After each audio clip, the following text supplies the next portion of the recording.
আজি সোণাৰ বৰণ ওৰে পাখি ৰে। নমস্কাৰ, মই এতিয়া উপস্থিত আছোঁ বৰপেটা কেট কচি শ্ৰী শ্ৰী লক্ষ্মী পূজাত।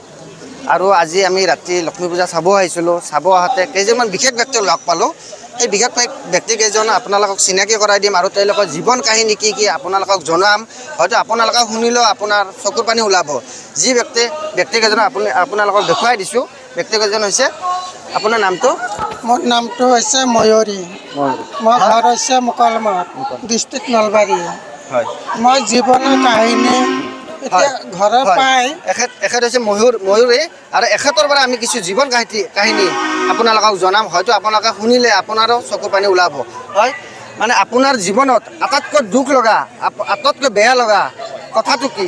যে আপুনি কোনটো কথা জীৱনত আটাইতকৈ বেছি দুখ, এতিয়ালৈকে কষ্ট পাই আছে, হয়তো আপুনি মানুহৰ আগত প্ৰকাশ কৰিব নোৱাৰে, সেইটো কৈ দিব।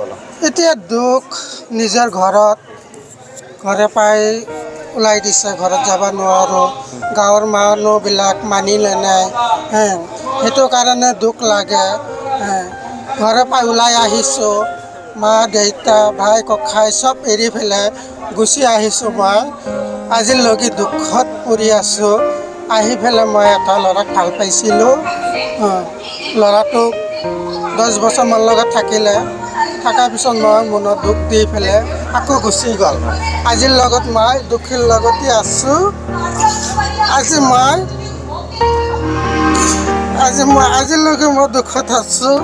ক'ৰবাত গ'লে মই এইটো দাদা হয়, দাদাৰ ঘৰত আহিছোঁ। দাদা ফাংচন কৰি থাকে, দাদা ঘৰত আহোঁ, দাদা মোক এনে ফাংচন কৰি মাতি থাকে। সেইলৈকে মই দাদাতে আহোঁ। এতিয়া আহি পেলাই মই অলপ শান্তি লাগে।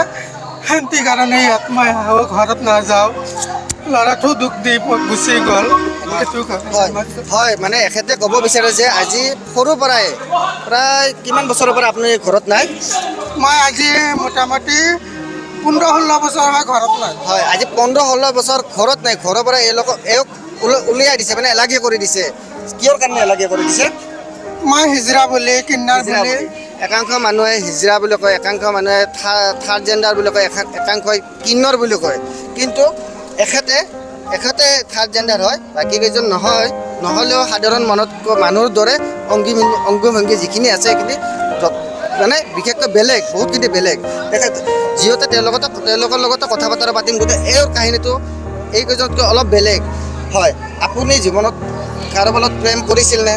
কৰিছিলোঁ, এটা ল'ৰাৰ লগতে কৰিছিলোঁ প্ৰেম। তাই মোৰ লগতে থাকিছিল।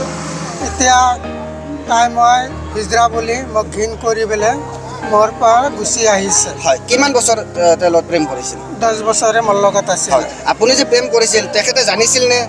না বন্ধুত্ব হিচাপত প্ৰেম ভাল পাইছিল নে? না নহয়, সিহঁতৰ ঘৰৰ মানুহো জানিছিলে, মোৰ ঘৰৰ মানুহো জানিছিলে। এতিয়া সিহঁতৰ ঘৰৰ মানুহবিলাক মানি নেনাই, মোৰ ঘৰৰবিলাক মানি নেনাই। তেখেতৰ ঘৰৰ মানুহে যে মানি নলয়, তেখেতে আপোনাক কি বুলি কৈছিল? যে আমাৰ ঘৰৰ মানুহ মানি নলয় বা আপোনাক মই নিজৰ কৰিব নোৱাৰোঁ বা তেনেকুৱা কিবা মানে বেয়াকৈ কিবা কৈছিল নেকি? বেয়াকৈ একো কোৱা নাই। মই হাজবেণ্ড বুলি কৈছিলোঁ। সিহঁতৰ ঘৰত যিহেতু মই হাজবেণ্ড লাগে, সিহঁতে কৈছে যে নাই, তুমি এটা হৈছে থাৰ্ড জেণ্ডাৰ মানুহ, তোমাক কেনেকৈ সি হাজবেণ্ড হ'ব? আপুনি নক'লে নেকি যে মই থাৰ্ড জেণ্ডাৰ বুলি? আপুনি জানি মোৰ লগত কিয় প্ৰেম কৰিছিল, মোক কিয় দুখ দিলে? সেইটো মই তাক কৈছিলোঁ যে মই থাৰ্ড জেণ্ডাৰ বুলি, তুমি জানি পেলাই বুজি পেলাই মোৰ লগত আহি পেলাই এইখিনি কেনে মোক কৰিলা, আজি এইখিনি কৰি পেলাই তুমি গুচি যাই আছা। তুমি আজি বেলেগ ছোৱালীৰ লগত বিয়া পাতি পেলাই সংসাৰ কৰি ঘৰত থাকিবা। মই জীৱনত কি হ'ব? মইতো তোমাকে ভাল পাইছিলোঁ, তোমাৰ লগতে থকা মোৰ ইচ্ছা আছিলে। এতিয়া মোক তুমি এৰি থৈ পেলাই গুচি যাই আছা। আজিলৈকে মই দুখৰ কথা কাৰো আগত কোৱা নাই। আজিয়ে আপোনাৰ লগত আহিছে, মোক সুধিছে কাৰণে আপোনাৰ লগত মই ক'লোঁ। আজি নাই। হয়, আপোনাৰ নামটো কি কৈছিল? মোৰ নামটো হৈছে ময়ূৰী। হয়, ময়ূৰীয়ে আজি আৱেগিক হৈ পৰিছে। কিয়নো ময়ূৰৰ যি মনৰ কথা, মনৰ দুখ, সেইবিলাক হয়তো কাৰো আগত প্ৰকাশ কৰিব নোৱাৰে। আজি আমাক লাগ পাই আপোনালোকৰ আগত কৈছে যে মনত দুখৰ কষ্ট হৈ কান্দি দিছে আৰু আৱেগিক হৈ গৈছে যে জীৱনত 15 বছৰ বয়সৰ পৰা ঘৰৰ পৰা ওলাই দিছে মাক দেউতাকে এলাগি কৰি দিছে আজি গুৱাহাটীত আপুনি গুৱাহাটীত কি কৰি আছে মই ট্ৰেইনত কালেকশ্যন কৰোঁ গুৱাহাটীত ট্ৰেইনত কালেকশ্যন সেইখিনি কালেকশ্যন টকাৰে আপুনি নিজে ক'ৰবাত থাকি খায় না আপুনি ট্ৰেইনতে দিন ৰাতি অতিবাহিত কৰে নহয় মোৰ ৰুম আছে মোৰ গুৰুৰ ৰুম আছে আমাৰ গুৰুৰ নাম হৈছে নিপুণী দাস মানে আপোনালোকে যিখিনি টকা ট্ৰেইনৰ পৰা কালেক্ট কৰে সেইখিনি পইচা গুৰু তাতে জমা দিব লাগে না আপোনাৰ লগতে থাকে আমি মাহত 6,000কে আজিকালি থাকে নিজৰে থাকে নিজৰ মাহত 6,000কে গুৰুক দিব লাগে সেই গুৰু সেইখিনি টকাৰে আপোনালোকক কেতিয়াবা মানে কিবা সহায় কৰে নে সেইখিনি টকা আপোনালোকৰ নামত জমা ৰাখেনে না এইটো পইচা আমাৰ আৰু 3 ভাগ হৈ যায় এটা ভাগ হয় ইতিমখানাক দি দিয়ে আৰু এটা পইচা মন্দিৰত দি দিয়ে এটা পইচা মছজিদত দি হয় এটা কথা বিশেষকৈ ক'ব লাগিব যে এওঁলোকক হয়তো সমাজে আঁকোৱালি নলয় এলাগি কৰি চলে হয়তো সমাজৰ যিবোৰ আমি যেনেকৈ সাধাৰণভাৱে সমাজত জীয়াই থাকিব পাৰোঁ এওঁলোকে সমাজত সাধাৰণভাৱে জীয়াই থাকিব নোৱাৰে তথাপিও এওঁলোকে সমাজৰ কাৰণে এটা কিমান ডাঙৰ কাম কৰি আছে আপোনালোকে ভাবি চাওক যিখিনি টকা ট্ৰেইনত কালেক্ট কৰে সেইখিনি টকা গুৰুৰ হাতত 6,000 টকা জমা দিয়ে সেই 6,000 টকাটো তিনিটা ঠাইত দিয়ে আশ্ৰমত দিয়ে মন্দিৰত দিয়ে আৰু মছজিদত দিয়ে চাওক হয়তো আমিও সেইখিনি কাম কৰিব পৰা নাই এওঁলোকে কৰি আছে এওঁলোকে সঁচাকৈ আপোনালোকে বহুত মহান হয়তো আপোনালোককো সমাজে আঁকোৱালি লওক আপোনালোকৰ যিখিনি অধিকাৰ সেইখিনি আপোনালোকে পাওক আৰু আন এগৰাকী ব্যক্তি আছে তেখেতৰ লগত আমি কিছু কথা বতৰা পাতিম হয়তো এখেতে থাৰ্ড জেণ্ডাৰ নহয় যদি এখেতে বৰ্তমান কলেজত পঢ়ি আছে আপোনাৰ নামটো মোৰ নাম ববিদুল ইছলাম ববিদুল ইছলাম হয় আমি এতিয়া ববিদুল ইছলামৰ লগত কথা বতৰা পাতিম ববিদুল ইছলামৰ জীৱনৰ কাহিনী কি ক'ব হয়তো এখেতে আমাৰ সাধাৰণ মানুহৰ দৰে অংগী ভংগীবিলাক বহুতখিনি বেলেগ বহুতখিনি পৃথক হয় কি ক'ব ববিদুল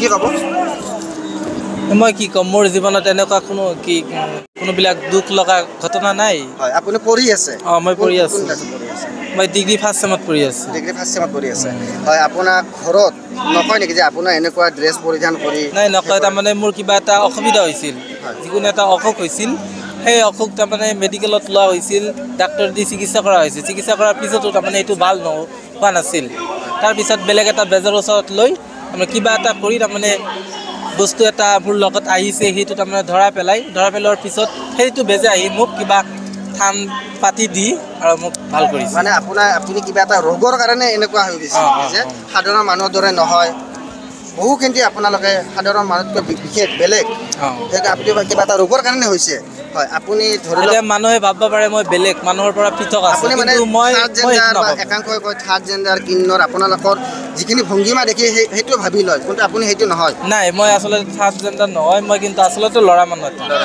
কিন্তু মোৰ লগত যিটো বস্তু আহিছে সেই বস্তুৰ কাৰণে বেগটো এনেকুৱা হৈছে আপুনিও সাধাৰণ মানুহৰ দৰে হয়তো আমাৰ দৰে মানে বেলেগ মানুহৰ দৰে আপুনিও বিয়া পাতিব পাৰিব বা সেইখিনি মই বিয়া পাতিব পাৰিম মোৰ কিবা অসুবিধা নাই হয় আপুনি এতিয়া কি কাম কৰে মই এতিয়া পঢ়ি আছোঁ আৰু তাৰ ওপৰত যিটো আছে সেইটো মই বেছ আৰু কিবা গান গাওঁ কি গান জানে এনেকুৱা অসমীয়া বঙলা তাৰপিছত হিন্দী আছে এইবিলাক গান গাওঁ অলপমান ববিদুলৰ পৰা অকণমান মানে এটা গীত গুণগুণাই দিব ববিদুলৰ পৰা হয় ববিদুল অকণমান এটা কিবা যিকোনো আপুনি যি গান জানে এটা গীত গুণগুণাই দিয়ক মই এটা কলপৰীয়া গীত গাইছোঁ হয়